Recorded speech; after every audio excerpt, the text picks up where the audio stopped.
Hello மக்களே, welcome to my channel. Long video எடுத்து ரொம்ப நாள் ஆச்சு. அதனால் இன்றைக்கி லாங் வீடியோ எடுக்கலாம் அப்படின்னு சொல்லிட்டு, இந்த மாதம் புரட்டாசின்றதால எங்கள் வீட்டில் வெஜ்ஜு தான் எடுத்துகிட்ருக்கோம். நான்வெஜ் அவாய்ட் பண்ணிட்டோம். சரி, இன்றைக்கி என்ன சிம்பிள் லன்ச்சு அப்படின்னா, குருமா குழம்பு செஞ்சு ரொம்ப நாள் ஆயிடுச்சு. சரி, குருமா குழம்பு பண்ணலாமே அப்படின்னு சொல்லிட்டு பண்ணிகிட்ருக்கேன். இது பேனில் வச்சு நிறைய பேர் பண்ணுவாங்க. எனக்கு என்னோடய மெத்தடில் குக்கரில் தான் எனக்கு பண்ண தெரியும். ஸோ அதனால் என்னோடய மெத்தட்லேயே பண்ணிகிட்ருக்கேன்.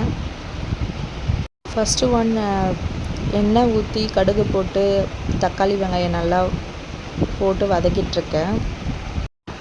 அது வதங்கினதுக்கப்புறம் வெஜிடபிள்ஸ்லாம் வாஷ் பண்ணிவிட்டு அதை போட்டு நல்லா வதக்கிட்டு, அது கொஞ்சம் வெந்த உடனே தண்ணி ஊற்றி ஆட் பண்ணிவிட்டு கொஞ்ச நேரம் அப்படியே விடணும்.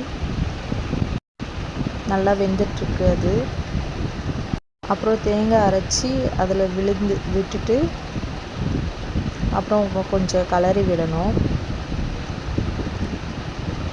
கொஞ்ச நேரம் கொதித்ததுக்கப்புறம் குக்கர் மூடி போட்டு மூடிட்டு ஒரு 10 மினிட்ஸ் ஆஃப்டர் இறக்கி விடணும்.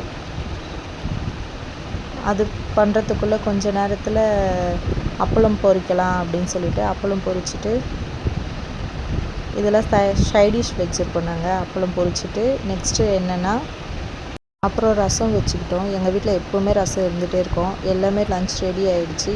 இப்போ குருமா குழம்பு, நெக்ஸ்ட்டு கருணக்கிழங்கு, ரசம், அப்பளம்.